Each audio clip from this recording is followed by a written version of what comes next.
We're here on the wooded fairways of the Jim Warner Disc Golf Course at the International Disc Golf Center in Appling, Georgia. And when you play courses like this, so deeply set in the woods, you're bound to kick a tree or two into a really unfavorable position. And if we can manage these positions with confidence, we can set ourselves apart from the pack, and we can shave numerous strokes off of our game every single round. So today, I'm going to talk to you about scrambling in the woods. Let's get into it.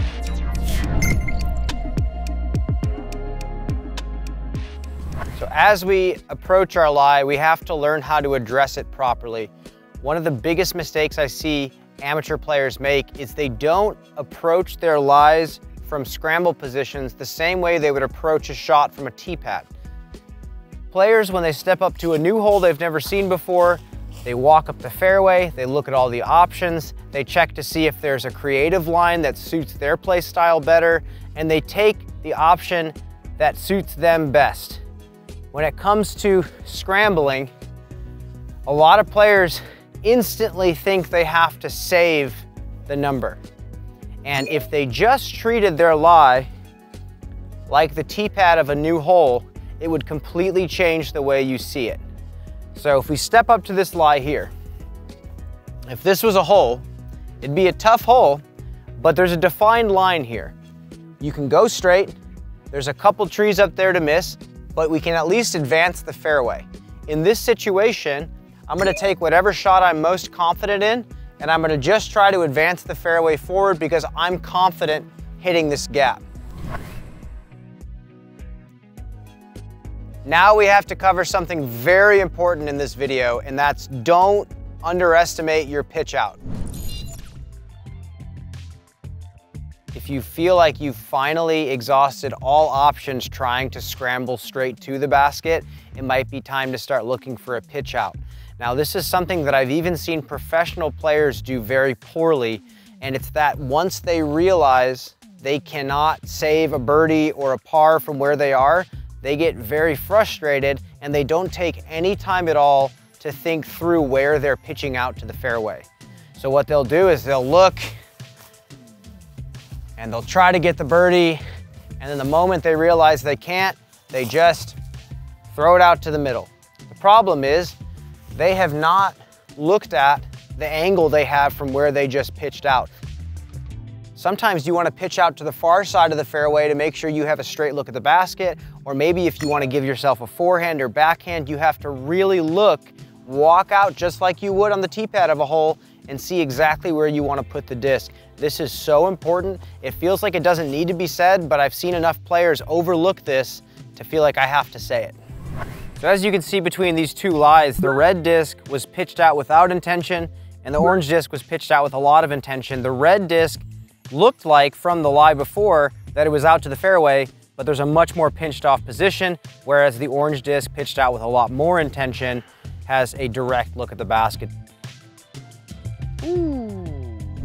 When you kick a tree off the tee, you're not going to kick deep into the woods every time. Sometimes you find yourself just off the side of the fairway on the edge and you don't have a comfortable spot to throw from. There's a couple of skills that I want to teach you to help you maneuver these situations better. The first is a very tricky backhand throw called the patent pending. So with this lie here, I'm just a little bit too off the left side of the fairway to throw something forward. I don't want to hit this gap ahead of me. It's a little bit too small. There's too many trees off to the left side for me to want to contend with a forehand. So now I have to step out and throw this patent pending backhand. The biggest mistake I see players make with this is they take their front foot that they would normally throw with and they put that behind the mini, bring their back foot out, and they try to throw from this position here.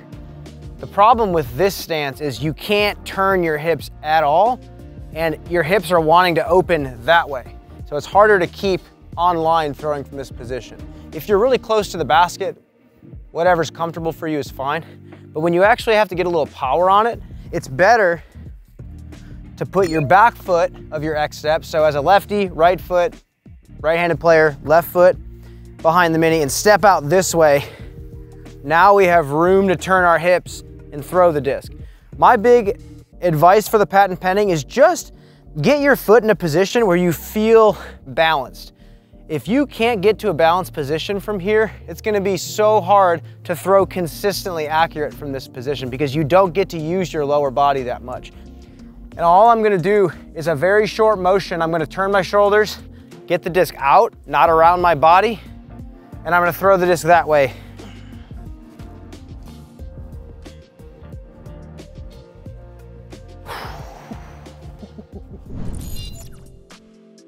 So if your disc happens to kick to the other side of the fairway and you don't have a comfortable stance to take an approach and throw a backhand, you're gonna have to do the opposite of the patent pending, which is a stretch out forehand. So the stretch out forehand can be done a lot of different ways. And if you want more information about how to throw different types of forehands, you can check out season 1 on Discraft's YouTube channel.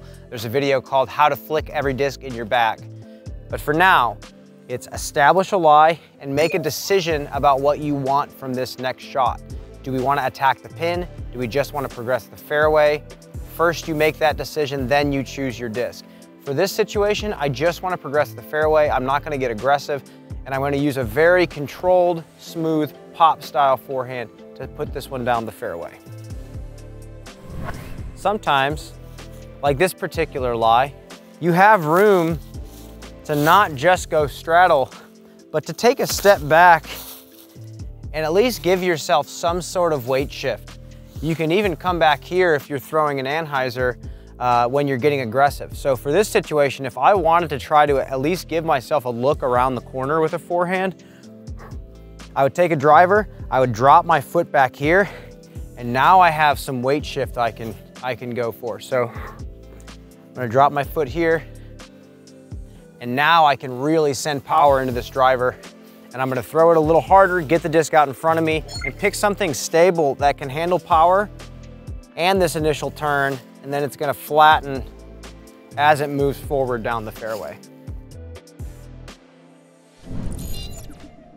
All right, so a quick recap. If you happen to find yourself off the fairway and scrambling, assess that lie the same way you would assess a brand new hole with a tee pad.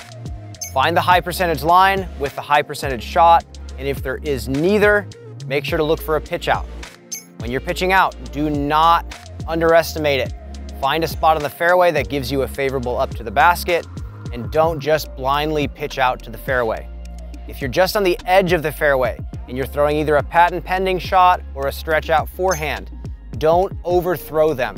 The key to both of these shots is balance, and if you overthrow those shots, you'll throw off your consistency, which can get you into even more trouble. For even more content and information, make sure to watch this same episode on the Disc Golf Network.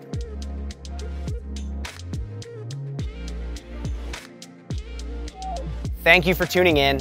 Make sure to leave a comment down below of your favorite scramble shot, and we will see you next time.